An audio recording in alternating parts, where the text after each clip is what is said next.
parashikojmë me letra tarot në një qëllim të rëndësishëm që kemi dhe nuk ecën.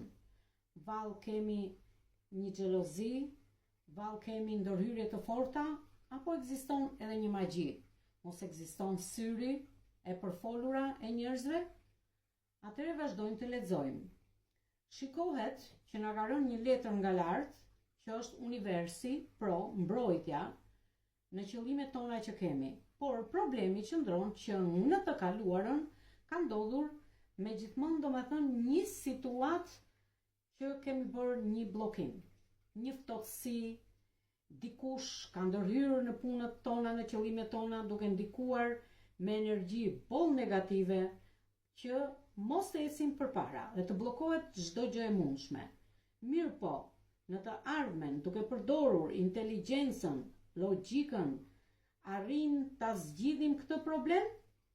Dhe çfarë duhet të veprojmë më vonë për ta larguar këtë bllokim? E lejmë në videon e ardhshme se si duhet të veprojmë ta largojmë këtë gjë, këtë bllokim, këtë problem, për të ecur përpara në qëllimet tona.